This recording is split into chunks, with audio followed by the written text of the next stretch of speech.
2주 전에 그 청년부 특강에 기독교 직업관이라는 주제로 부탁을 받아서 제가 기독교 직업관을 강의해 본 적도 없이 여기에 처음 왔었습니다. 근데 그 내용 중에 제 아내가 명품이다 이런 멘트가 좀 들어갔었는데 목사님이 거기서 좀 필히 좀 이렇게 꼽히셔서 다시 전화가 오셔갖고 30, 40 세대들한테 명품 부부 신앙에 대해서 특강을 한번 해주시지 않겠냐 이런 부탁을 받았습니다. 그래서 되게 난해하잖아요. 제가 나와서 명품 부부, 명품 신앙을 얘기한다는 거는 제가 그렇다 이렇게 얘기하는 얘기가 될 것 같아서 그런 의미보다는 제 인생에 역사하셨던 하나님의 이야기 또 아내의 이야기 이런 거를 오늘 말씀드림으로 인해 가지고 여러분들이 유추해서 생각을 하실 수 있었으면 좋겠습니다. 사실 이런 교회에서 강의 요청을 받으면 두려운 면이 있어요. 그게 뭐냐면 그 강의가 듣는 사람들한테 크게 미칠 수 있는 가능성이 있으면 저에게 영적 공격이 와요. 그래서 일반 대학이나 이런 데 가서 진로 특강을 할 때는 마음이 편하게 하는데 교회에서 하는 이것은 말도 거짓을 하지 말아야 하고 과장해도 안 되고 또 이 모임이 귀하다고 생각할 때 영적 공격도 있고 이래서 제가 상당히 두렵습니다. 근데 오늘 그런 두려움을 무릅쓰고 용기를 내서 왔으니까 이 1시간의 강의 속에서 여러분들이 조금이라도 내 인생에 도움되는 그런 부분들이 있었으면 좋겠습니다. 네, 화면을 띄워주시죠. 그 명품 부분 명품 신앙을 제목으로 하고 저는 최종원이라 하고요. 기업 대표를 오랫동안 했고요. 제 아내는 황영미라고 하고 나이가 동갑입니다.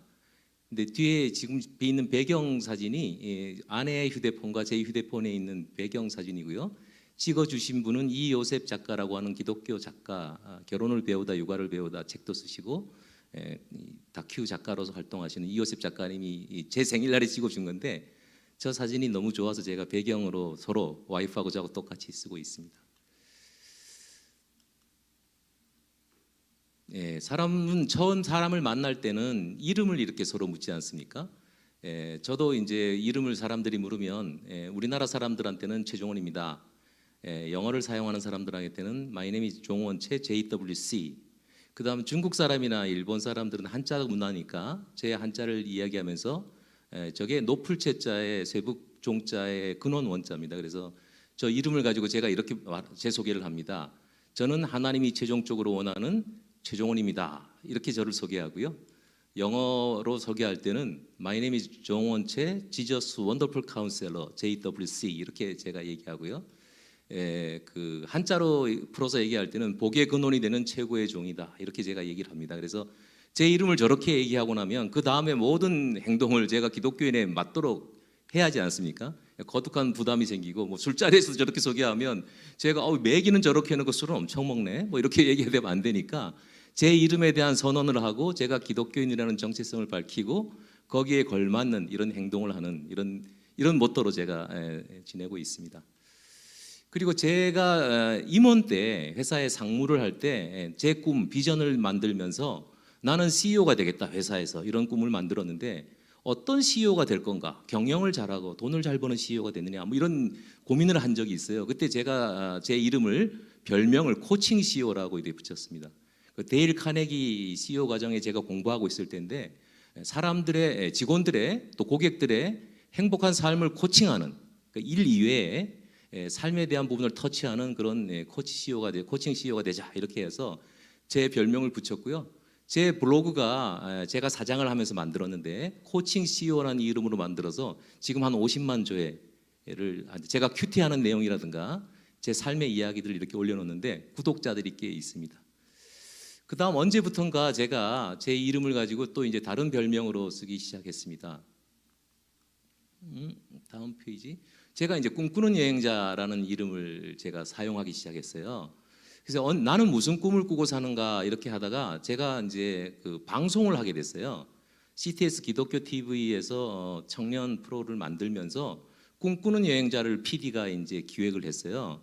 그래서 제가 그 진행을 가지고 100회 정도를 했었는데 제가 천국을 꿈꾸는 여행자다 이렇게 해가지고 모토를 가지고 나는 인생을 이제 꿈꾸고 사는 여행자인데 이 세상에 태어나서 천국을 꿈꾸고 사는 사람이다. 이렇게 해서 제 페이스북이라든가 인스타그램이라든가 제 방송에 들어가면 제가 꿈꾸는 여행자라는 이름을 가지고 있습니다. 이름이 여러 가지죠. 또 하나의 이름이 있습니다. 저는 명품족이다. 이렇게 얘기하고 다닙니다. 이 내용이 뭐냐면 35주년 결혼 기념일에 제가 이제 와이프하고 호텔에서 식사를 하면서 보석을 선물하려고 제안을 해서 오늘 호텔에 가서 우리 이렇게 하자. 근데 와이프가 집 앞에 있는 한남동의 파리크라상에 가서 파스타와 빵을 먹고 그 돈 가지고 좀 유익한 일에다가 우리가 쓰자. 이렇게 저한테 제안을 했어요. 그래서 걸어가면서 그 얘기를 나눴는데 와이프를 보면서 제가 야, 당신 참 명품이다. 제가 이렇게 말이 나왔어요. 그러니까 아내가 저한테 명품을 가진 당신은 명품족이야. 이렇게 얘기를 하면서 아, 내가 명품족이구나. 이런 거를 제가 명품을 쓰지는 않습니다. 몽블랑 만년필 외에는 명품이 없는데 제가 명품족이다라는 걸 알게 됐고요. 그 다음에 그런 개념으로 보니까 제가 섬기는 교회, 제가 다니는 회사, 제가 만나는 사람들이 다 명품으로 우리 형제들 보이고 나니까 제가 엄청난 명품을 가지고 있는 명품족이다. 이렇게 제가 생각하고 나니까 제가 얼마나 행복한지 몰랐어요. 여러분들도 자기가 가지고 있는 걸 하찮게 생각하면 나는 하찮은 사람이 되는 거고 사실 내가 가지고 있는 것들을 명품이라고 생각하시면 내가 명품족이 되지 않나 이렇게 저는 생각을 합니다. 아멘도 나왔습니다. 그 살아가다 보면 사람이 3번 내지 4번의 변곡점이 있다고 합니다. 뭐 더 있는 사람도 있고 덜 있는 사람도 있는데 저에게도 인생에 그 4번의 변곡점이 있었습니다. 그 변곡점이라는 것은 인생이 이렇게 번지 점프하듯이 콘돔 점프를 하는 엄청나게 점프하는 사람이 살아가다 보면 꾸준하게 성장하는 것이 아니라 어떤 계기가 있어서 그때 완전히 점프를 몇 단계 하는 이런 경우가 있습니다. 저한테 4번의 그 변곡점이 있었는데요. 그 21세 때 제가 지금의 아내와 대학교 1학년 때 처음 만났습니다. 이게 저한테는 인생의 큰 변곡점이었고요. 이야기는 조금 이따가 나누겠습니다. 34세 때 제가 교회에 출석을 처음 했습니다. 사실 저는 중고등학교를 미션 스쿨을 나왔어요. 그럼에도 불구하고 저는 믿음을 갖지 않았는데 34세에 결국 교회에 나가기 시작했습니다. 그게 저 인생의 2번째 사건이었고요. 3번째 변곡점은 제가 30년 다니던 직장을 사장으로 6년 근무하고 56세 때 첫 번째 퇴임을 하게 됐어요. 그 퇴임할 때는 약간 두려웠는데 그때 퇴직한 이후 제 삶이 엄청나게 변화했습니다. 오늘의 메인 이야기가 그런 이야기가 될 겁니다. 그다음 2번째가 제가 5년간 2번째 직장에서 사장을 5년간 하고 다시 또 퇴임을 해야죠. 직장이니까. 그래서 62세에 2번째 퇴직을 했는데 이 2번째 퇴직은 제 인생을 더 크게 바꿔 놨어요. 보통 우리는 퇴직을 하는 거를 두려워하잖아요. 근데 하나님은 퇴직을 하는 그 다음에 프로그램을 또 준비하고 계시다는 걸 제가 알았어요. 그런 이야기를 오늘 좀 나눠보겠습니다. 첫 번째 제가 사건이 아내하고 만남인데 제가 이제 부모님이 돌아가시고 가정적으로 좀 어렵고 막 이럴 때 여자친구가 생긴 것이 엄청난 자신감이 됐어요. 그러니까 내 옆에 여자친구가 있다, 애인이 있다 이 사실이 저한테 엄청난 자신감이 됐습니다. 그 이야기도 좀 이따 하고요. 2번째로 이제 교회에 나갔는데 교회에 나가서 제가 보니 나라는 사람이 엄청나게 높은 자존감과 정체성을 가지고 있는 사람이라는 걸 알게 됐어요. 그 전까지 제가 생각하던 그 레벨의 저가 아니었습니다. 그래서 교회를 나감으로써 높은 자존감과 정체성을 제가 찾는 이런 계기가 됐고요. 그 다음에 이제 첫 번째 퇴직이 일어난 다음에 제가 새로운 길과 새로운 일을 하게 됐는데 엄청난 일들을 하게 됐어요. 오늘 함께 나눠보겠습니다. 그 다음의 일입니다. 2번째 퇴직을 하는데 62세에 환갑이 지나서 퇴직을 한다는 게 이제는 뭐를 해야 할지 이렇게 나오잖아요. 그죠? 그랬을 때 제가 더 높은 걸 얻은 게 뭐냐면 제 영과 제 마음이 새로워졌어요. 이게 나이가 들면서 내려놓으니까 새로운 게 보이더라고요. 이때 제 삶이 새롭게 변화했습니다. 마지막은 이 얘기를 마치고 오늘 이야기를 마치는데 여러분들 뭐 30, 40도 있으시고 더 이상도 있으신데 이 30대, 40대가 제일 중요한 거고요. 사실은 45세가 인생으로 보면 딱 반이 지나가는 굉장히 중요한 변곡점입니다. 그래서 지금의 시기가 굉장히 중요하다고 보고요. 저의 살아갔던 이야기 또가 여러분들의 과거, 미래의 연결 포인트가 될 수 있는 이야기가 되기를 제가 소망합니다. 제가 살아온 거를 가지고 제 자서전을 50회 정도를 블로그에 올려본 적이 있습니다. 올리면서 제가 제목을 뭐로 달까를 기도했는데 강하게 붙드시는 팔이라는 제목을 달았어요. 그래서 제 삶이 하나님을 믿기 전부터 하나님이 나를 강하게 붙잡고 계셨다라는 걸 깨달았고요. 두 번째, 하나님이 저한테 주신 가장 큰 선물이 돕는 배필 아내를 주셨다는 거예요. 그 아내로 인해서 하나님이 보내주신 아내인데요. 우리 그 창세기에 보면 돕는 배필에 대해서 사람이 혼자 사는 것은 좋지 아니하니 내가 그를 위하여 돕는 배필을 지으리라 이랬었기 때문에 아내는 하나님이 나를 위해서 지어주신 돕는 배필이다 이렇게 생각을 저는 하고 있습니다. 그게 제 삶에서 젊을 때는 몰랐죠 저도. 근데 제가 지금 나이가 돼서 돌아보면서 하는 얘기들입니다. 하나님이 돕는 배필을 저에게 보내주셨다 이렇게 생각을 합니다. 첫 번째 이야기입니다. 제가 이제 자존감, 자신감을 찾은 이야기, 아내를 만난 이야기인데요. 사실 저는 그 강원도 강릉에서 태어났고요. 오남 일녀의 막내로 태어나서 어릴 때부터 부모님이 아팠습니다. 그러다 보니까 제가 약간 방치가 돼가지고 공부를 전체에서 뭐 반도 몇 개 안 되는데 거기서도 꼴등하고 별명은 깜조지라고 말하기도 창피한, 그러니까 이게 얼굴이 까맣고 지금도 까맣지만 너무 외모가 형편없다 보니까 깜조지라는 너무 듣기 싫은 별명이 붙었고요. 아버지가 외출을 하실 때 지팡이 하나 가지고는 못 걸으시니까 어린 저를 부축해서 한 손에는 지팡이 한 손에는 저를 잡고 걸어 나가셨어요. 근데 사람들이 이목이 저를 통해서 오는데 제가 아버지의 지팡이잖아요. 모세의 지팡이면 얼마나 좋았겠어요. 근데 아픈 아버지의 지팡이가 됐다는 게 어릴 때 굉장히 저를 좀 슬프게 했습니다. 그러다가 이제 중학교 3학년 때 우리 형제들이 막내가 너무 이제 부모님 환경에서 이렇게 젖어 있으니까 얘를 서울에 보내가지고 공부를 시키자. 이래서 중3 때 전학을 시켰습니다. 그래서 제가 서울로 전학을 왔는데 전학을 오자마자 또 강원도 강릉에서 왔다고 여드름 있고 이렇다고 멍게라고 또 이름을 지었고 제가 농업을 하고 불교 집안에 있다가 왔는데 이 기독교 문화가 너무 싫었어요. 그래서 수업을 제가 듣지는 않았어요.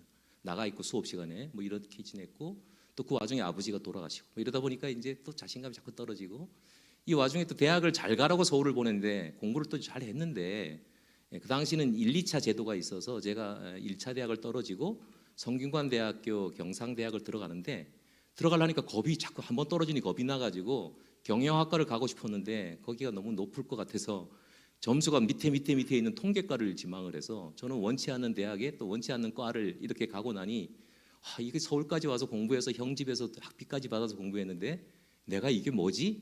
이런 타임에 제가 이제 걸려서 엄청나게 자기의 자존감이 떨어져 있었습니다.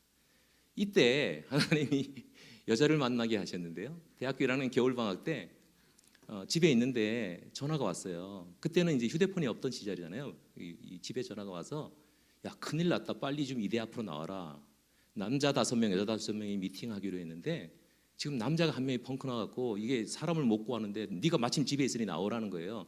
저는 누가 부탁하면 거절하는 적이 없습니다. 그래서 이것도 나가야 하는가 보다 하고 나갔어요. 근데 그날에 또 여자도 5명 중에 한 명이 펑크 나서 그 근처 살고 있는 그 여자애를 하나 조달했는데 그게 저 펑크 때우러 나간 사람끼리 만난 거예요.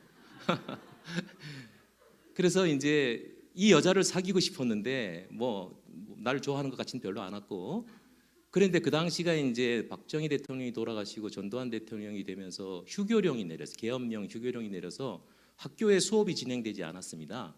그래서 여자친구를 만나서 그 여자친구를 만난 지 얼마 안 돼서 이런 일들이 벌어져서 엄청나게 놀러 다녔어요. 그 여자친구랑 여행을 다니고 이렇게 하고 한 번은 이 여자친구랑 멀리 가 그때도 이렇게 멀리 가면 뭔가 일이 벌어질 것도 같은 생각도 있잖아요. 그래서 여행을 가자 했는데 둘이 가는 건 안 되던 시대였으니까 그래서 제 친구 4명과 여자친구 6명을 조달해서 10명이 이렇게 여행을 갔습니다. 이 그림이 그때 사진인데요. 제일 위에 있는 오른쪽에 남자와 여자가 저와 제 아내인데요. 이 사진을 크게 보면 엄청 웃고 있습니다. 그러니까 엄청 좋아했나 봐요 둘이. 그래서 제가 대학교 1학년 때 만난 여자하고 나라에서 내린 휴교령을 이용해 가지고 엄청나게 여행을 다니면서 사랑에 빠졌어요. 이런 일이 저한테 벌어졌습니다. 가장 슬플 때 여자가 나타난 거예요. 근데 이 여자친구랑 6년간 교제하는데 이 여자친구의 부모님을 좀 만나보고 싶었는데 또 이때 정부에서 과외 금지령을 내렸어요. 그래서 고등학생들이 과외를 받아야 하는데 선생님들을 조달을 못하니까 집사람한테 선생을 구해오라고 부모님이 얘기하니까 내 친구 중에 남자친구 중에 공부 잘하는 애가 있다 이래서 저를 과외 선생으로 해서 제가 비밀 과외를 몰래 들어가 가지고 그 집에 밥을 먹고 나오고 몰래 빠져나오고 용돈 받아 쓰고 이렇게 하면서 장인 장모의 이 신뢰를 받고 이렇게 하면서 이제 대학 생활을 했습니다. 근데 대학 4학년 때 제 얘기 좀 해도 되죠?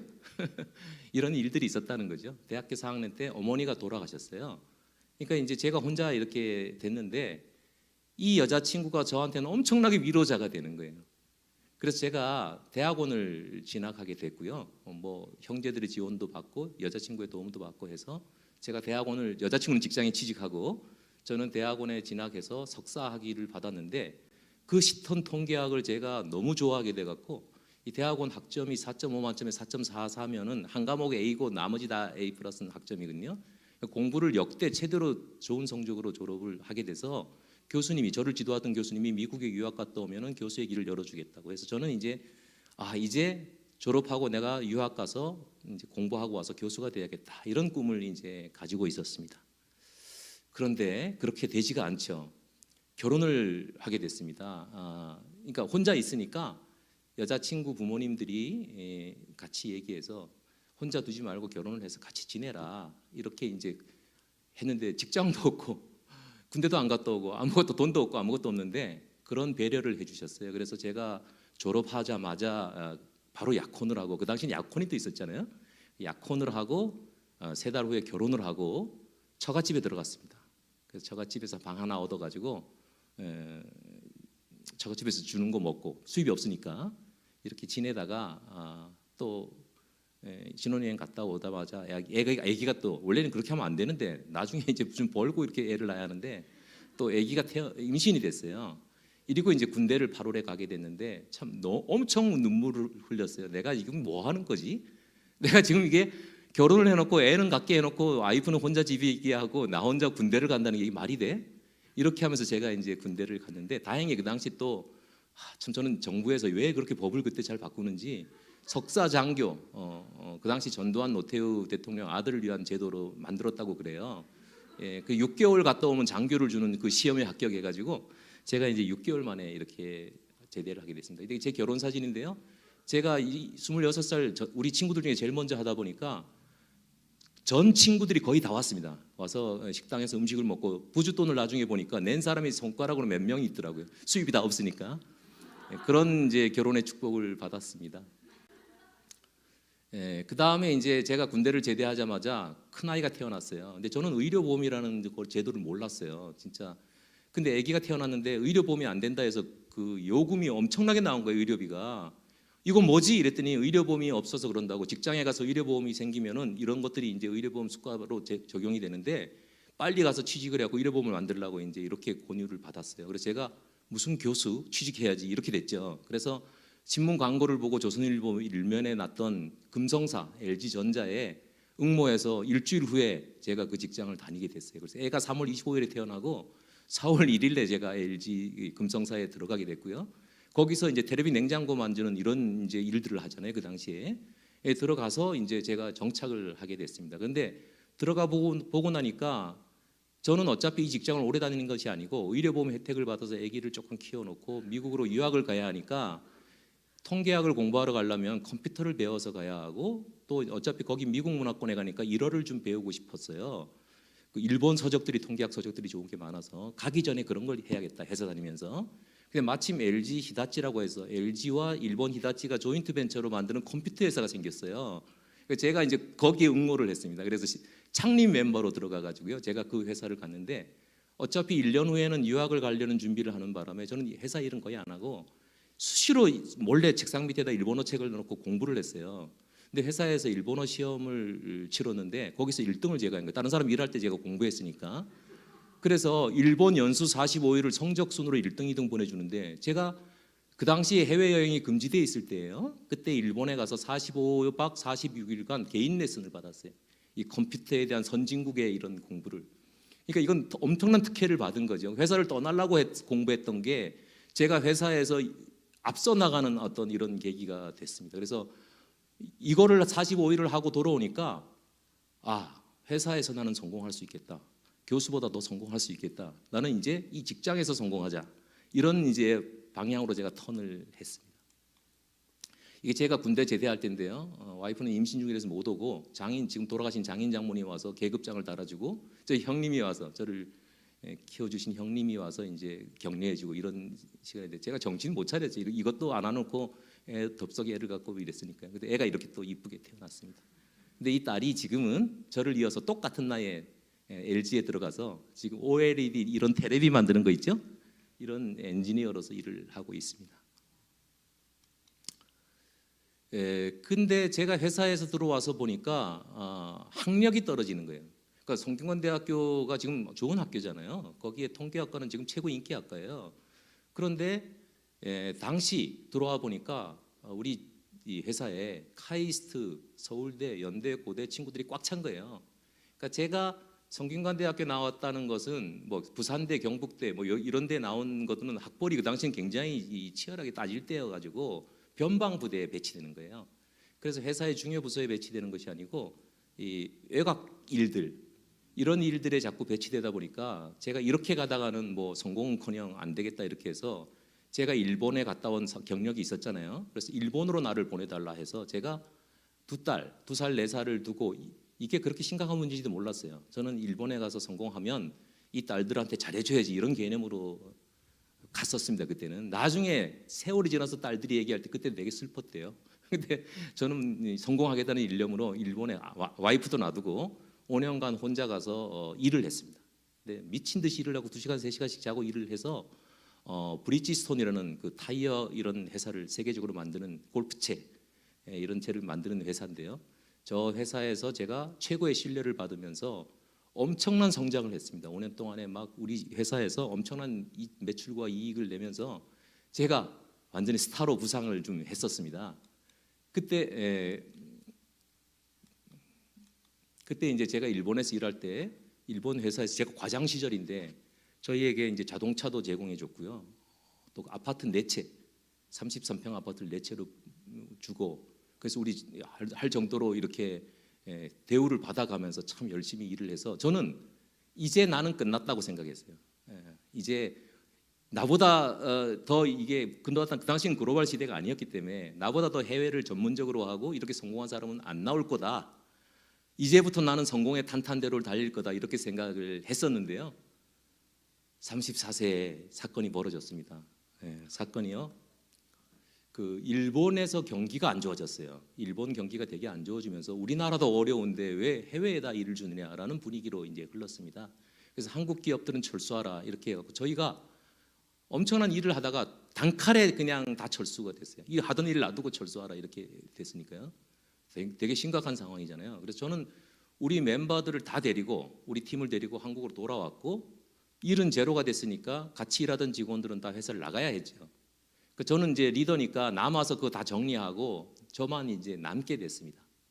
근데 이런 일이 벌어지다 보니까 저가 어떻게 계속 다닐 수 있겠어요? 그때 마침 일본에서 배워온 게 요리에 제가 관심이 있어갖고 만두에 지금 꼽혔었어요. 그래서 왕장이라는 프랜차이즈 만두점이 있었는데 이거를 한국에다 내가 차리겠다 해서 과천 2단지 상가에다가 제가 만두집을 내려고 다 이 계약 직전까지 갔었어요.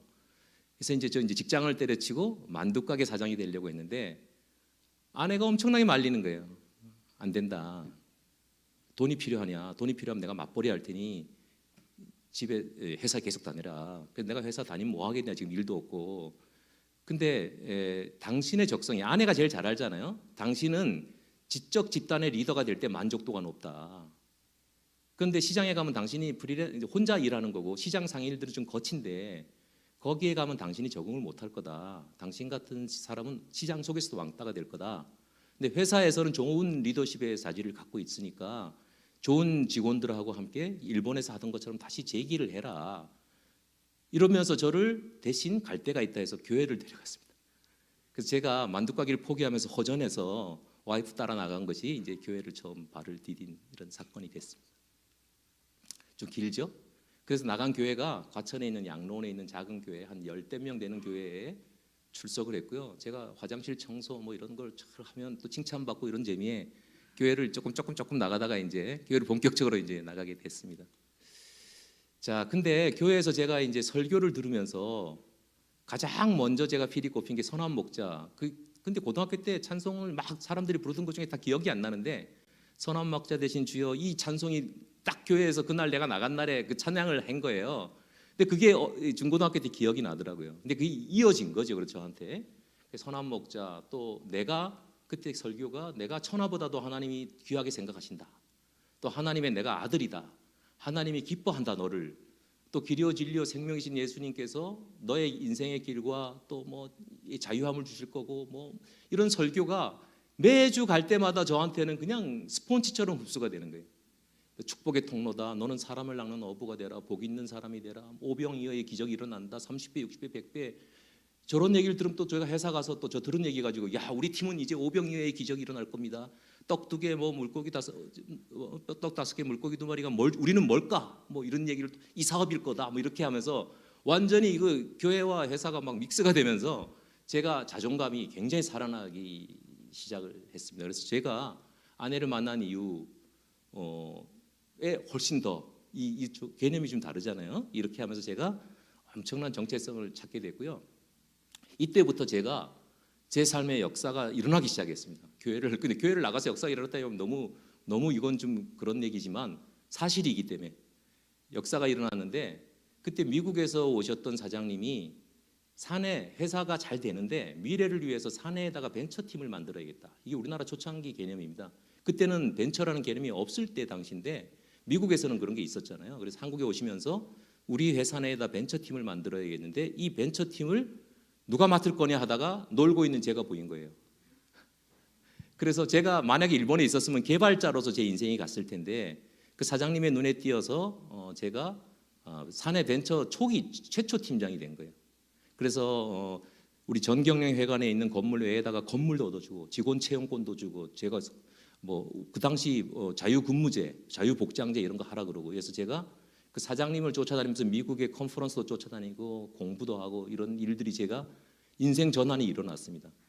그리고 사장님은 바뀌잖아요. 2년 3년마다 사장님이 바뀌시는데 그 다음에 오신 사장님이 저를 또 금융 컨설턴트로 발탁하시고 또 마케팅 팀을 만들면서 초기 팀장으로 앉혀주시고 전략기획팀을 만들면서 초기 부장으로 앉혀주시고 경영기획을 맡는 임원을 만들면서 저를 앉혀주시는 거예요. 그러니까 저는 계속 개발자로서 있다가 2년마다 제 직무가 바뀌는 거예요.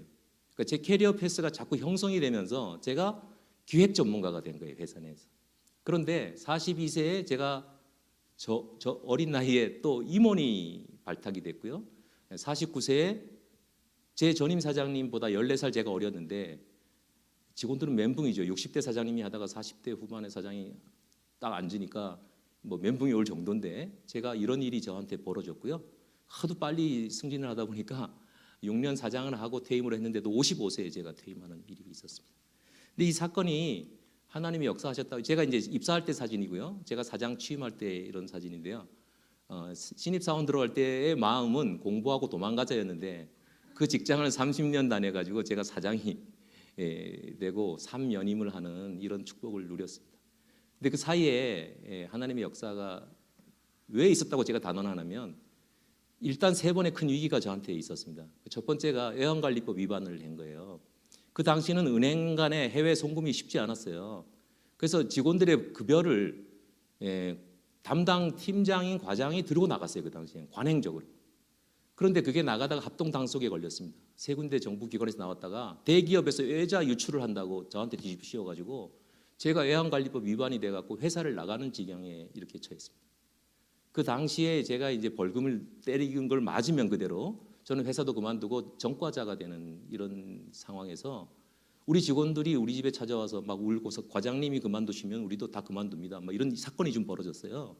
그러니까 회사에서 이게 문제가 커졌잖아요. 그러니까 LG에 계시던 그 서울대 법대 나오신 그 임원분께서 여로에 다 연락을 하더니 제 벌금이 200만 원으로 줄었어요.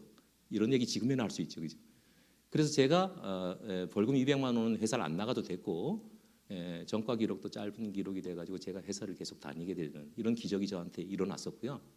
두 번째 사고는 이제 그 IMF가 있었잖아요. 그때 경기가 확 추락하면서 그 당시에 우리 회사에 근무하던 차장과 부장이 198억을 횡령을 해가지고 주식 투자를 했어요. 근데 198억이면 지금 돈 1,000억이 넘는 돈이잖아요, 그죠? 근데 그게 회사의 규모에서는 있을 수 없는 일이 벌어진 거예요. 그러다 보니까 우리 회사가 LG그룹에서 퇴출돼서 없어지게 의사결정이 났고 정부에서도 없애라고 지시가 내려와서 우리 회사가 없어지게 됐었어요. 그때 제가 참 새벽기도라는 걸 처음 나갔습니다. 근데 우리 교회는 새벽기도가 작아서 없어가지고 압구정동에 있는 소망교회에 가서 새벽기도를 하고 회사 일 나갔는데 우리 회사를 살려달라고 눈물로 기도를 했어요. 근데 지혜를 주시더라고요. 이러이러한 내용을 가지고 한번 네가 거기 찾아가서 한번 설득을 해봐라. 정부 관계자를 찾아서. 제가 지혜 준 게 뭐였냐면 IMF 때 외자를 유치하려는데 우리 회사에 외자가 들어와 있는 회사인데 외자가 들어온 회사를 정부가 없애면 이거 일본에다가 다 알리겠다. 그래서 일본의 기업들이 한국에 많이 들어와서 투자를 하고 있는데 우리 회사를 없앰으로 그 기업들이 다 한국 철수를 하도록 내가 만들겠다. 뭐 이런 좀 협박죠? 이런 걸 만들어가서 순수하게 LG 지분이 들어와 있는 회사를 없애지 왜 외국계 자본이 들어온 회사를 없애느냐 이렇게 설득을 했는데 그게 회의에서 거듭되면서 우리 회사가 살아남고 다른 회사가 없어지는 일이 벌어졌어요. 뭐 역사적인 회사가 정부에서 없애겠다는 걸 이 똘마니가 가가지고 이제 뭐 우리 임원도 같이 가셨지만 그 논리를 가지고 접근해서 회사가 살아남은. 근데 사람들은 보통 저런 금융사고가 나고 회사가 없어진다는 게 결정내면 저때 인재들이 다 나가버립니다. 근데 저는 문제 해결사로 제가 활동을 했던 거죠. 그러니까 저게 해결되고 나니까 굉장한 신뢰를 더 직장에서 받을 거 아니에요, 그죠? 남들은 떠나는데 쟤는 저런 아이디어를 내 가지고 가서 자기가 회사를 살아남게 하는데 기여한 일원이 됐다라는 게 제 역사가 또 된 거죠. 사람이 위기가 끝나고 나면요, 그게 스토리가 됩니다. 예, 우리 간증도 그러잖아요, 그죠? 병을 앓고 나면 그게 역사가 되듯이.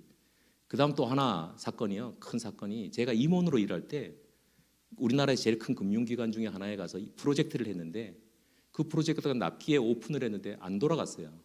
그래서 그 금융기관의 업무가 한 달간 정도 제대로 안 됐어요. 이건 사건이잖아요, 그죠? 그때 고객과 우리 직원이 200명 내지 300명이 한 달간 집에 못 가고 처리를 했어요, 회사에서. 저도 해당 임원이니까 자동차를 밖에다 주차하고 거기서 계속 한 달을 자고 제가 간식을 공급해 줘야 하잖아요. 그러니까 그 앞에 코스트코에 가가지고 한 번에 사면 400만 원. 이 간식이 뭐 오뎅, 뭐 쏘꼬레 이런 건데도 엄청 200명, 300명이 밤을 자니까요. 근데 이렇게 하면서 됐는데 저거가 끝나고 나면은 저는 이제 끝이요. 그리고 이제 고객이 우리한테 엄청난 페널티를 낼 거라고 생각했는데 저를 신뢰해 주셨던 고객의 임원과 부장님이 자기들이 징계를 받았어요. 업체를 안 당하게 한다고. 이 사건이 이게 되게 드라마틱하잖아요, 그죠? 그래서 그분들이 저를 좋게 평소에 보시다가 어차피 자기들은 금융기관에서 징계받고 나면 계속 직장을 다닐 수 있는데 쟤는 징계받고 나면 저 회사는 끝이다. 그러니까 쟤를 살려주자 해서 자기들이 징계를 안 하가서 저는 약간의 페널티만 우리 회사가 냈고 그 다음 해에 거기에 10배가 되는 일을 더 주셨어요. 이런 일이 벌어지면서 저거 역시 또 제가 하나의 또 그 역사적인 사건의 주인공이 또 되는 이런 일들이 저한테 벌어졌습니다. 이 세 가지 사건은 제가 나중에 자서전을 쓰면서 이건 하나님이 도와주신 일이다라고밖에. 저리고 사장이 됐으니까요, 그죠? 근데 그 다음에 이제 이렇게 어두운 얘기도 있었지만 큰 발탁의 기회도 있었는데요. 제가 이제 차장 승진 1년 차에 LG에서는 경영성 인재 교육이라는 게 있어요. 그래서 계열사들 중에서 장래 임원이 될 수 있는 가능성이 높은 사람들을 별도로 모아서 교육을 시킵니다.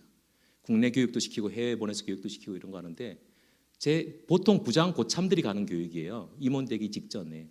근데 제가 차장 1년 차면 부장 고참들하고 나이 차이가 뭐 거의 10살 막 이렇게 나는데 우리 회사에서는 저를 보낸 거예요, 사장님이. 차장 1년 차가 처음 온 거예요. 그러니까 거기서는 이건 뭐야? 이 회사는 왜 사람도 없나 왜 차장 1년 차를 보내지? 이런 일이 저한테 벌어져 갖고요. 저는 일찍이 회사 내에서 장래에 경영작감이다 이런 낙인을 받은 거예요, 저게. 인치심을 받은 거예요, 회사에서. 저런 일이 저한테 벌어졌었고요. 그 다음에 임원 승진을 제가 영업을 한 번도 안 하고 영업 임원이 됐는데 그 당시에 제가 기획할 당시에 한 회사에다가 투자를 했어요. 우리 회사의 미래를 위해서. 그런데 그 투자를 받아서 일해야 할 영업부서가 해당 임원이 갑자기 유고사항이 생겨서 회사를 그만두게 됐어요. 그러니까 영업보다도 투자가 더 중요한 이슈가 돼서 그 투자를 직접 기획했던 당신이 임원을 해라 이렇게 하고 제가 또 빵꾸 때우는 그 사람의 빵꾸를 때우러 제가 들어가는 이렇게 해서 제가 임원이 보통 저렇게 임원이 될 수가 없잖아요, 그죠? 영업도 한 번도 안 해본 사람이 영업 임원이 된다는 건 불가능한 일이거든요. 이런 일이 저한테 벌어졌고요. 사장 승진은 더 드라마틱한 게요. 제가 실적이 좋지 않은 임원이었어요. 근데 사장이 되려면 실적이 좋아야 되잖아요. 근데 정부에서 자금 세탁 방지법이라는 게 발효가 됐어요. 저게 뭐냐면은 얼마 이상의 거래를 하면 저 자금이 투명한 건지 아닌지를 체크하게 돼 있는 시스템이에요. 그리고 금융기관에서는 직원들의 비리가 많아서 이 자동으로 직원들의 업무 상황을 보고서 자동 감사를 하는 이런 일들이 벌어졌는데, 저게 우리 회사가 아주 작게 하던 일인데 정부에서 1년 내에 저걸 다 하라, 2년 내에 이런 지시사항을 내리니까 모든 은행이 저걸 다 해야 하는데 우리 회사 캐파는 2개 내지 3개밖에 할 수가 없었어요.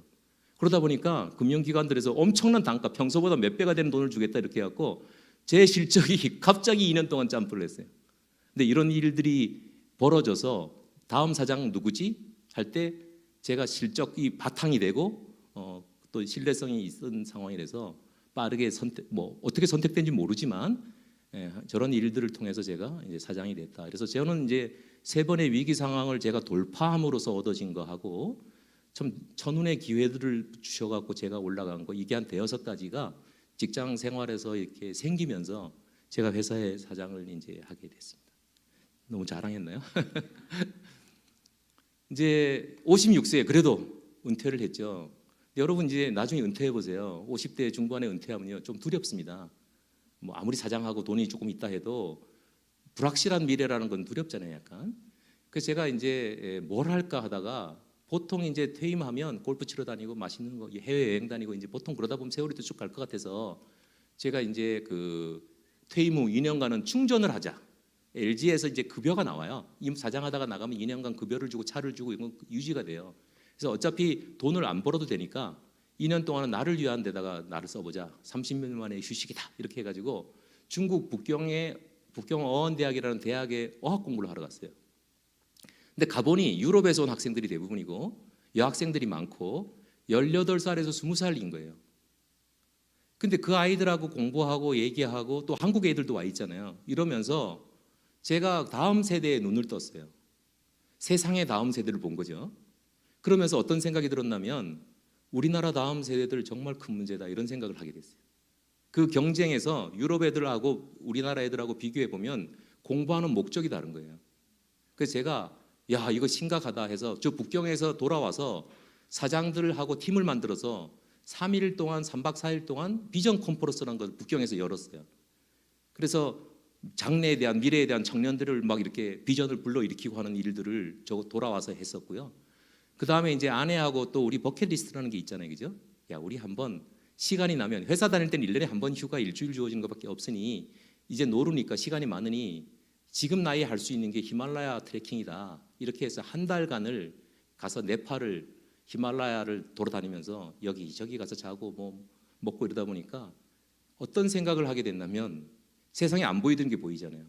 수천 년 수만 년 된 자연 속에 돌도 있고 나무도 있고 뭐 꽃도 있고 또 네팔 아이들은 그 헐벗고 굶주리고 있고 힌두교 문화는 뭐 이상한 피를 바르고 다니고 하는 이게 막 종교적으로 또 어린아이의 어떤 이런 위생적으로 또 이 나라 자체의 어떤 이 아름다운 자연 천연 자원을 가지고도 이렇게 산다 이런 걸 보고 내가 또 네팔을 이게 이제 이런 나라에 복음을 전해야겠다 이런 또 그러니까 2가지 다음 세대하고 선교에 대한 마인드를 제가 2년 동안 이렇게 받게 됐어요.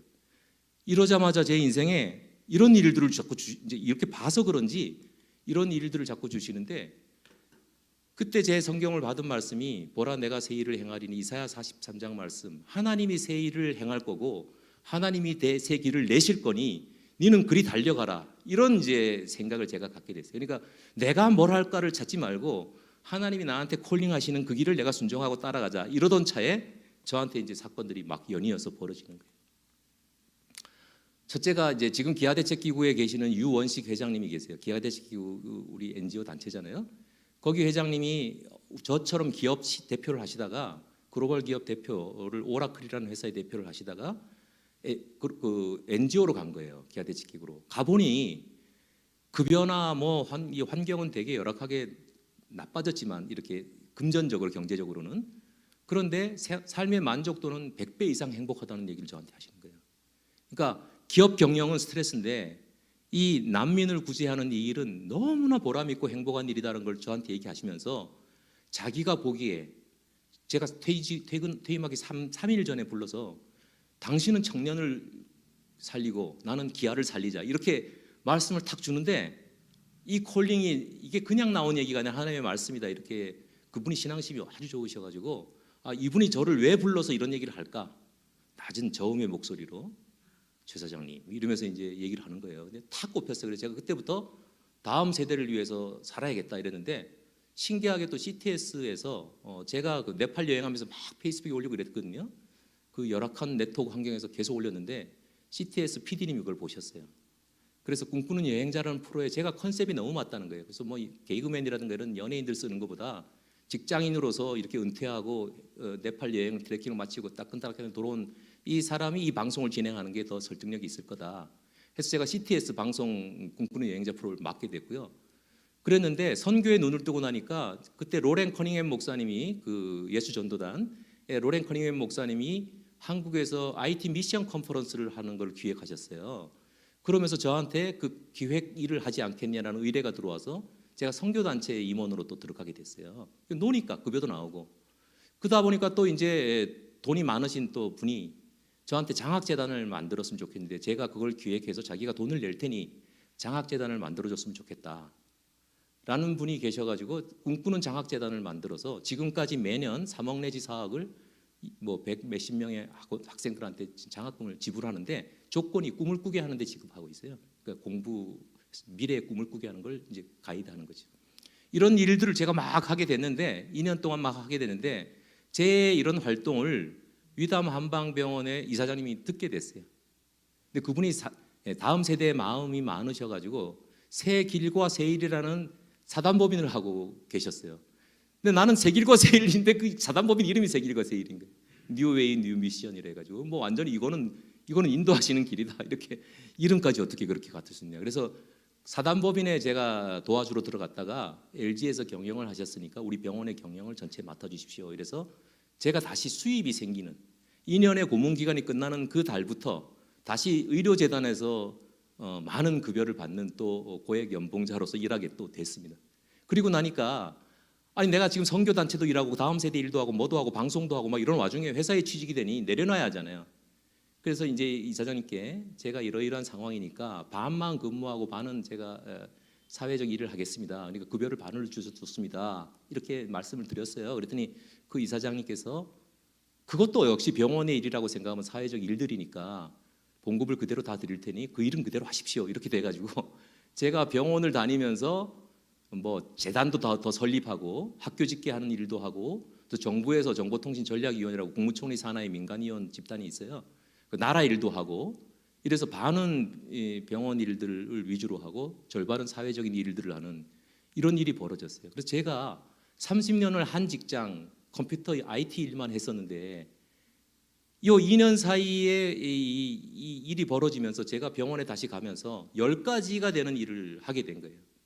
뭐 돈을 뭐 많이 버는 일도 있고 쓰는 일도 있고 뭐 조금 받는 일도 있고 뭐 여러 가지 일들이 있잖아요. 그래서 제가 사람들이 직업이 10개다. 저 사람 직업이 뭐야? 이런 나는 분명한 사람이었는데 그렇게 이제 제가 변화가 됐습니다. 그래서 이제 병원에 들어가서 제가 했던 일들이 이제 바이오 회사도 설립했고요. 그 다음에 양방 한방형 병원을 통합하는 의료 기술 회사도 만들었고요. 그 다음에 강남에 제일 큰 또 한방 병원도 설립했고 충주에다가는 서양의학과 동양의학을 융합하는 암 병원을 만들고 이런 일들을 한 5개 내지 4개 내지 5개 회사를 설립하면서 그 회사를 성장시키고 다시 또 제 임기가 끝나서 퇴임을 이제 이렇게 작년 말에 하게 됐습니다. 자 이제 마지막 얘기를 하고요. 너무 길었나요? 제 아내도 이 와중에 아내에게도 콜링이 저를 도와주라는 돕는 배 필로의 콜링만 있는 줄 알았는데 아내한테 독자적인 콜링을 주시더라고요. 근데 아내는 제가 자꾸 해외를 다니면서 집안에 없고 또 과장 봉급에 차장 봉급에 애들을 과외시키기도 어렵고 그러다 보니까 아내가 냈던 지혜가 우리 집 방이 하나 비어 있으니까 저기다가 외국인들을 갖다가 홈스테이를 시키자 해서 마침 집이 이대 앞에 있어가지고 연대 이대에 온 외국인 학생들을 홈스테이를 하기 시작했어요. 그러다가 국제 그 언어 교류 클럽이 있어가지고 열 몇 개의 언어를 배우는 이런 클럽이 있어요. 그래서 아내가 또 거기 들어가서 자기가 열 몇 개 언어를 배워보겠다고 또 들어가가지고 아이를 키우면서 우리 집은 홈스테이를 하면서 국제 교류 클럽을 하면서 방학이 되면 딸아이는 일본 가고 뭐 큰 딸아이는 뉴질랜드 가고 와이프는 미국 가고 각자 홈스테이 하러 가는 거죠. 이런 생활들을 꽤 오래 하면서 와이프나 아이들이 일본어나 영어들을 잘하게 됐어요. 과외 하나 안 시키고 그 홈스테이라는 걸 통해서 했고요. 사실 작은 교회 갔다 했잖아요, 와이프가. 근데 거기가 교회 반주자가 없는 교회였어요. 그래서 거기서 자기가 반주를 했는데 어릴 때 배운 피아노 실력으로 계속 교회에서 반주하다가 한 4, 5년 지나서 하나님께 죄송스럽다는 생각이 들었어요. 그래서 34살에 교회를 갔다가 38살에 영문과를 졸업한 아기 엄마가 다시 신학대학교 음대를 갔어요. 대학을 다시 전공을 하고 그 다음에 이제 대학원도 또 가고 그러더니 또 박사과정까지 가가지고 13년을 공부해서 박사가 됐어요. 그래서 이제 지금 대학 강의들을 나가고 있고요. 대안학교, 교회에서 지원하는 대안학교들 가서 자원봉사 강의하고 있고 또 목사님 자제들, 사모님들 피아노 가르치는 일들 이런 거 하고 있고 그다음 책도 저수로 하고 강의하고 있고 이래요. 그래서 와이프가 쓴 책이 말씀이 들리는 예술 산책이라는 일을 최정주 교수님하고 공동 저자를 해서 했는데요. 이게 강의도 이루어지는데 옛날 이제 우리 음악이 다 성경 이야기들이잖아요. 옛날 우리 시대의 음악들이 고전 음악들이 또 미술 작품들도 옛날에 다 기독교 사건들이잖아요. 그래서 이제 그 미술과 음악과 성경을 융합하는 그런 학습하는 거예요. 그래서 이제 잠깐만요. 그래서 와이프가 이제 이 책도 쓰고 또 유럽도 다니면서 요새 코로나 때문에 못하지만 박물관이라는 데 가서 자료 모집해서 또 책을 쓰고 강의하고 이런 일들을 하게 있는데요. 제가 이제 아내를 명품이라고 이랬던 게 뭐냐면 사실은 사장 부인들이 골프 치고 놀고 뭐 여행 가고 맛있는 집 가고 옷 좋은 거 명품 입고 이런 걸 좋아하잖아요, 그죠? 근데 아까 제가 얘기했듯이 아내는 명품 하나 없고 골프도 못 하고 뭐 그런 이 사치스러운 일은 하지 않고 자기가 이렇게 봉사하는 일을 하고 내조하는 일을 하고 또 나름대로 자기의 어떤 좋아하는 분야의 책을 공부하라고 새벽까지 공부하고 이런 모습을 볼 때 아내지만 내 아내는 참 존경스럽다. 다른 의미의 명품이다. 이렇게 제가 이제 얘기하게 된 거예요. 자, 이제 마지막 이제 62세 이 사건이 이제 또 벌어집니다. 이게 제가 퇴임하고 뭐하고 가다가 이제 네팔도 못 가고 어디도 못 가니까 양양에 가서 6개월 살아보자. 제가 강원도 강릉이 고향인데 양양에 서핑의 마을이잖아요, 요새. 저기가 지금 저하고 제가 키우는 개인데 반려견인데 라떼라고 합니다. 제 봄은 갈색의 배 하얗잖아요. 그래서 라떼라 해서 지금 겨울은 아이스 라떼고 여름은 이제 핫이고 이런데 제가 저기서 양양 쪽에서 살아보면서 제 블로그에 올리고 꿈꾸는 요새라는 유튜브 방송에다가 올리고 꿈꾸는 요리사 해서 제가 6개월 동안 요리를 막 만들어 봤어요. 세상에 없는 요리, 창조적 요리, 저 혼자 제 아내가 굽고 말리는 요리 이런 걸 막 해본 거예요. 근데 그런 걸 이제 유튜브에 올리고 이러다 보니까 구독자 수도 늘어나고 이렇게 하면서 제가 이제 라떼 개 입장에서는 어떤 일기를 쓸까 해서 개가 돼가지고 일기도 써보고 뭐 이런 일들을 6개월 동안 했습니다. 잠시 제가 했던 영상을 제가 거주하는 집 바로 앞에 바다입니다.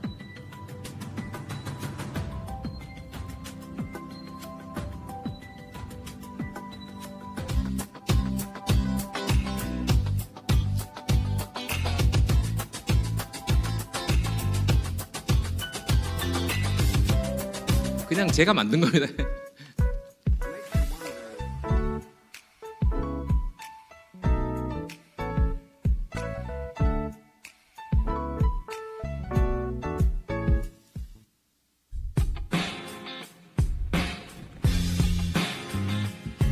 제가 시니어 모델 해본 거예요, 혼자서. 셀카로.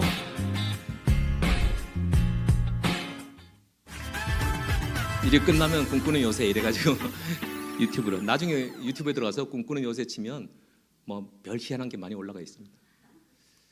그래서 이렇게 6개월 동안 하는 사이에 제가 이제 하나님이 무슨 길을 나한테 인도하실 거다. 그런데 이제는 내 영과 내 마음을 깨끗이 해서 하나님의 음성을 듣고 내가 제대로 한번 이제 살아보자, 이런 이제 제가 결심을 하고 어떤 길을 인도하실까를 계속 기다렸죠. 바다에서 안 주면 안 간다. 6개월이 아니라 1년이고 이제 간다 이랬는데 딱 6개월이 지날 때 저한테 말씀을 주시고 하는데, 사실은 이때 제가 받았던 말씀은 새 영을 너에게 두고 새 마음을 너에게 주되, 이 말씀, 이 에스겔 말씀하고, 그래서 나는 새 영과 새 마음으로 가야 한다. 이 교회에서도 이런 이 기도를 많이 하고 이래서 제가 저러는 가운데 늙은이에게 꿈을 꾸게 하리라라는 그 말씀이 그냥 나는 꿈만 꾸면 된다. 꿈꾸는 여행자니까 이러면서 꿈을 꿨는데, 어떤 일을 하되 뭔가 좀 창업을 해봐야겠다 이런 꿈을 꿨습니다. 다시 또 취업하지 않고 창업을 해야겠다라는 생각을 하게 되는데,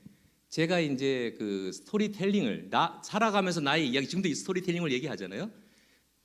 기업들이, 중소기업이나 중소상인이나 이 기업들이 성장을 못하는 이유가 보면 스토리가 없는 기업들이 되게 많아요. 그러니까 똑같은 일을 하는데 스토리를 못 만들어요. 그 강의도 그렇잖아요. 내가 이렇게 할 수도 있고 저렇게 할 수 있지만 스토리를 어떻게 만드느냐에 따라 달라지잖아요. 똑같은 삶을 살았지만. 근데 기업도 그거 잘해야 돼요. 제안을 하려면. 그래서 제가 좀 스토리를 만들어주는 서비스하는 C스토리라는 회사를 준비하자 해서 C스토리라고 회사 이름을 졌어요. 저 C스토리라는 것은 하나님의 이야기를 보라라는 회사의 이름이고요. 저 속의 C스토리가 바다의 C스토리, 또 CEO의 C스토리, 또 시니어니까 제가 시니어의 C스토리, 또 시너지를 내자 사람들하고 해서 시너지의 C에서 5가지의 의미를 갖는 C스토리라는 회사를 만들었고요. 만들려고 준비하고 있습니다. 근데 이걸 어떻게 준비하고 있냐면요, 참 이게 또 하나님의 역사입니다.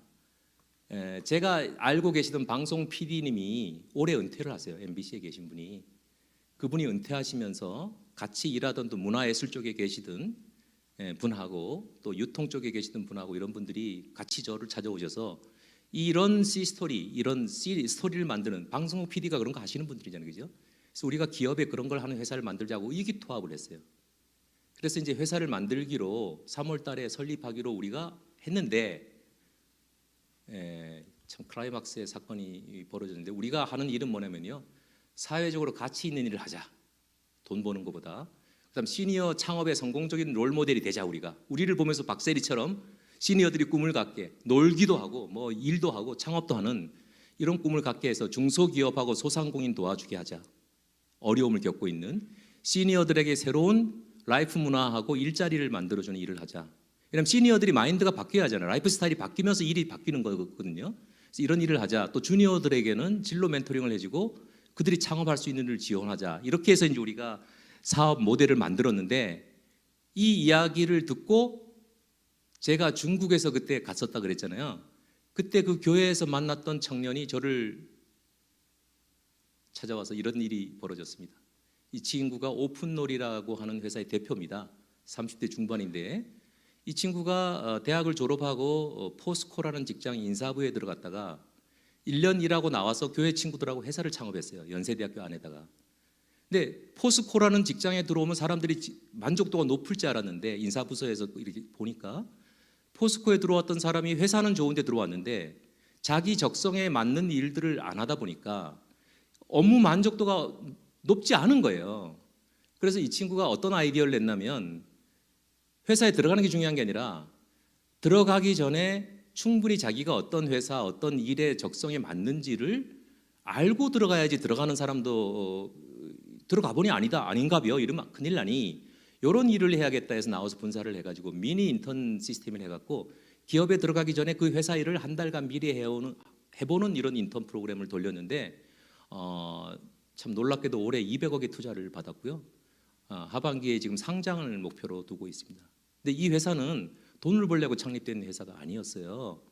돈도 벌어야겠지만 사회적인 그 중요한 미셔너리한 일이라고 생각해서 이 친구가 창업을 했는데, 하나님은 기름을 부어 주셔가지고 이 회사를 키우고 지금 이제 굉장히 미니 인턴이라고 들어가서 보시면은 이 회사가 굉장히 많이 나와요.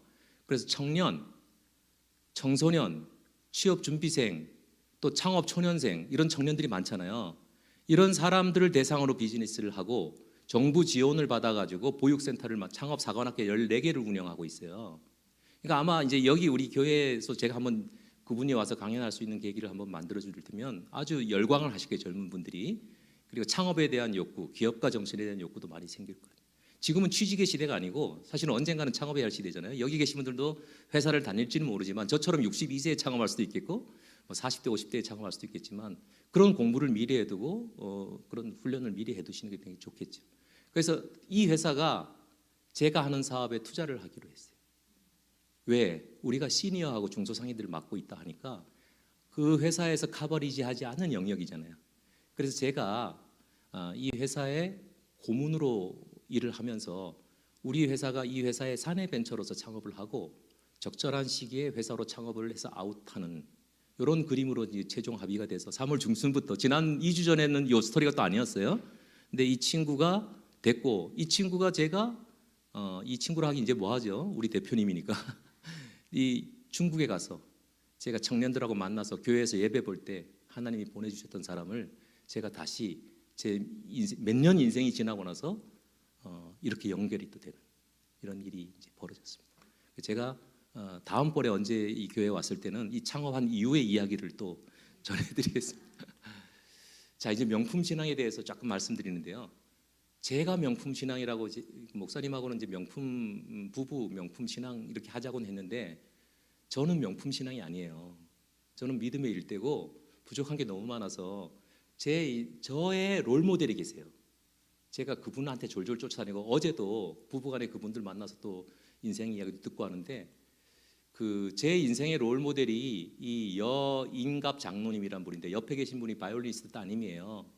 근데 이분이 가이드 포스트의 명품 신앙인으로 해서 나왔어요. 2017년에 그 표지 모델로 이제 나오신 분인데 이분은 명품 부부이기도 하고 명품 인생을 살고 계시기도 하고 명품 신앙을 갖고 계신 분이에요. 그래서 이분을 잠깐 제가 소개함으로 인해서 저런 분이 계시구나라고 저의 롤 모델이지만 여러분도 보시고요. 제 롤 모델이 여인갑인데요. 제가 이 사람의 이름을 보는 순간 저 삼행시의 달인이거든요. 여호와가 인생의 갑이다 하고 삼행시를 져줬어요. 저분이 볼펜에도 여호와는 인생의 갑이다 이제 이러고 모든 이제 저 사람의 이름은 여호와가 인생의 갑이다라고 사람들이 불러요. 제가 삼행시 잘 져요. 나중에 근데 이분 사모님하고 이분을 제가 양양 그 서종면 그 양평 거기 테라로사에 모시고 가고 사진 올해 작년 연초죠. 눈 오는 날에 모시고 와서 사진 찍어드리는 거 항상 함께하리라 이렇게 사진 찍어드린 거예요. 저는 이 부부를 따라가고 싶어갖고 모셔가지고 제가 사진 코스로 다 돌면서 앨범을 만들어 드렸어요. 근데 이분이 가계도입니다. 이거 복잡하게 볼 거 없고요. 맨 위에 조상이 여메리라는 여사입니다. 이 여메리라는 여사가 한국에서 최초로 웨딩 드레스를 입고 결혼했던 분이에요. 우리나라 최초 웨딩 드레스를 입었던 분인데 이분이 4대 믿음의 4대가 지금 여인갑 장로님이라는 70대 이 장로님이고요. 이분의 따님과 손주들이 이 믿음의 계보를 이어가고 있어요. 이 집은 6대가 믿음의 계보를 이어가고 있는데 이 장로님의 말씀에 의하면 내려갈수록 믿음이 좋아진다 그래요. 어릴 때부터. 왜 위에 기도가 쌓여가지고 내려갈수록 태어날 때부터 이렇게 이제 믿음의 계보가 이어지는 집인데요. 제가 이 집을 잠깐 소개하겠습니다. 우리나라 최초의 선교사들이 들어오기 시작한 것이 대원군의 세국 정책이 풀리면서 교육기관과 의료기관이 필요하다는 이제 이런 욕구하에서 뭐 여러 언더우드 선교사, 아펜젤 선교사, 뭐 스크랜턴 선교사님 이런 분들이 들어왔는데 미국의 여선교회사에서 스크랜턴이라는 이 부인을 한국에다 파송을 했어요. 그러니까 미국에는 여성교회가 그때 있었는데 여선교회 파송을 받아서 오셨는데 저분의 아들이 스크랜턴이라는 분이 아들하고 같이 와서 본인은 교육 쪽에 하시고 아들은 병원 쪽 이런 쪽을 하면서 우리나라의 초창기 시대에 선교 사역을 하시는 분인데요. 이분이 이 메리 스크랜턴이라는 사람이 이제 한국에 입국을 해서 이화학당을 설립을 했어요. 이화학당을 설립하고 양녀로서 이분의 일대 분인 여메리라는 분을 양녀로 이렇게 이분이 맞이했어요. 그래서 이 여메리라는 분이 스크랜턴 부인의 양녀로 들어가 가지고 이제 했는데 이분이 이제 우리나라 최초의 여선교회를 정동교회에다가 설립했어요. 그러니까 우리나라 여선교회가 정동교회에서 최초로 이제 설립이 됐고요. 이분은 이제 진명여고를 설립하는 일을 해요. 그 다음에 이제 충청도에서 이제 부강이라는 곳에서 집에서 교회를 설립해서 그곳에 이제 교회가 설립이 충청도에 됐고요. 그곳에 가면은 지금 기념관이 있습니다, 이분의. 그리고 이분의 삶에 대해서는 아까 여인갑이라는 분이 다 고증을 해서 책으로 발간했어요. 그러니까 이 여메리라는 여사가 당시에 우리나라에서는 남녀를 같은 학문으로 가르치고 동등하게 대접하는 게 가능한 일이라는 이 토론이 엄청나게 교회에서 논쟁이 됐었대요.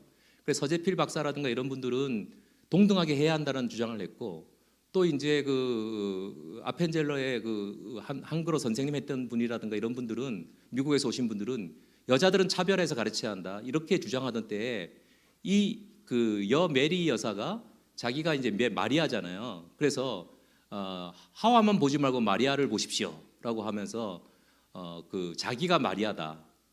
나 같은 사람도 한국에 이제 이 선교에 중요한 일을 할 수 있는 사람이다. 이렇게 주장을 하면서 이 여정의 외침이 그 토론의 종지부를 찍었다 그래요. 그래서 여성들도 동일한 교육을 받게 되는 일이 벌어졌다 그럽니다. 근데 이분이 이제 여인갑 장로님이 이분의 이제 네 번째에 되었는데, 이분도 이제 IT 업계에서 유명하신 분이에요. 그래서 선구자적인 역할을 하셨고 아직까지 회사를 경영하세요. IT 회사를. 70대 후반이신데 서초동에서 하고 계시고요. 솔리디오라고 크리스천 IT CEO 모임이 있습니다. 그러니까 같은 IT 업계에서 일하는 CEO들이 모여서 극동방송에서 매월 예배도 드리고 지금 그러고 있어요. 그러니까 제가 아까 여러 가지 일들을 하게 됐잖아요. 인생 세 길과 세 일에서 그 일들은 다 크리스천 CEO, 우리 모임에 계신 분들의 공고로서 제가 하게 된 일이에요. 그러니까 회사를 다니면서 제가 공동체 모임에 계속 나갔는데 그 공동체 모임에 계신 분들은 오너들인 거예요. 그 오너들이 제가 직장 생활을 마치니까 제사장님 이거 안 해보시겠습니까? 이거 안 해보시겠습니까? 이렇게 했는데 이 여인갑 장로님이 초대를 만들어서 지금 100여 명이 IT 쪽에 일하는 회사 CEO들 100여 명이 모여서 예배를 드리고 같이 공동체 나누고 서로 돕고 이런 일들을 하고 있습니다. 이분이 이제 숫자에 관심이, 서울대 수학과를 나오셨어요. 그래서 숫자로서 성경 요절을 암송하고 이해하는 이런 책들을 쓰셨는데요. 오늘 이제 끝나면 책을 3권을 드리고 가겠습니다. 이분이 쓰신 책들이 지금 있는데요. 주로 숫자를 가지고 성경을 쉽게 이해할 수 있는 이런 책들을 많이 썼어요. 서울대 수학과 출신답게. 근데 이분의 따님이 여근학 교수라고 바이올리니스트인데 나중에 한번 찾아보십시오. 이분이 부모의 그걸 받아서 지금 박사하고 대학 교수고 음악하는 콰르테수라는 그 현악 사중주 거기에 리더로서 일도 하고 하는데, 이분은 개척교회라든가 열악한 교회라든가 뭐 이런 돈 안 주는 데 있잖아요. 이런 데 가서 연주하고 뭐 하고 봉사하고 엄청난 일들을 하고 다니시고요. 소외계층을 돕는 이런 일들을 아주 발벗고 나서서 해서 교회, 지구촌 교회를 섬기고 계신데, 이우동원 목사님 계신 거기 일뿐만이 아니라 많은 교회에 가서 봉사하시는 이런 일들을 하고 있고요. 이분의 자녀들이 이제 이 3명의 믿음의 6대 자녀들이 있는데요. 이 자녀들이 한번 노래하는 걸 들어보십시오.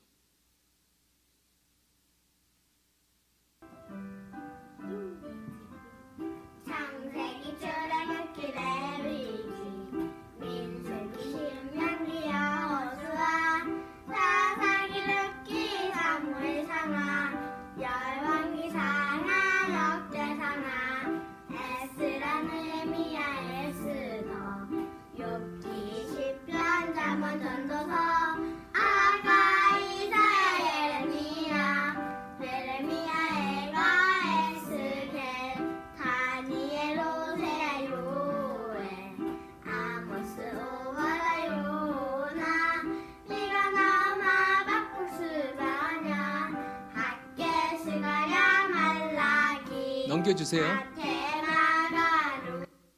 네, 다 안 했는데 이 여근학 교수님 어머니 되시는 분이 이 아이들을 임신하면서 각각 아이들을 가질 때부터 10개월 동안 성경 일독을 다 들려줬다 그럽니다.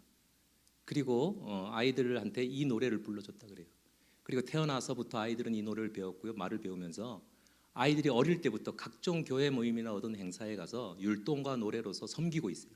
이제는 중고등학생이 됐습니다. 그래서 이 믿음이 대를 이어가면서 이 아이들은 태교 때부터 어머니가 읽어주는 성경을 읽고 만들어주신 노래를 듣고 연주를 듣고 이렇게 자라나서 결국 어릴 때부터 이렇게 할머니하고 엄마하고 같이 다니면서, 할머니는 무용하시고 엄마는 바이올린 연주하고 아이들은 율동을 하고 이렇게 하면서 교회의 어떤 각종 행사들을 섬기고 있습니다. 제 꿈이, 제가 믿음의 일대 34살에 믿기 시작했는데요. 자녀한테 믿음을 계승한다는 게 정말 쉽지 않은 일이더라고요. 저희 아이들도 교회를 나가거든요. 그런데 그 믿음이 좀 제가 보기에는 불만족스러운 면도 있어요. 그런데 제가 그럼 이분들만큼 이렇게 자녀를 위해서 기도하고 공을 들었냐 또 이렇게 생각하니까 아닌 것 같아요. 그래서 제가 특히 믿음의 계를 이렇게 계보를 이어가는 분들이 제일 부럽고요. 저도 100년 후 200년에 우리 자녀들이 이런 자리에 서서 할아버지를 간증할 수 있는 일대 여 메리 여사가 최종원이다 이렇게 할 수 있으면 얼마나 좋겠는가 이런 생각을 하고 있습니다. 다음 페이지 넘겨주세요.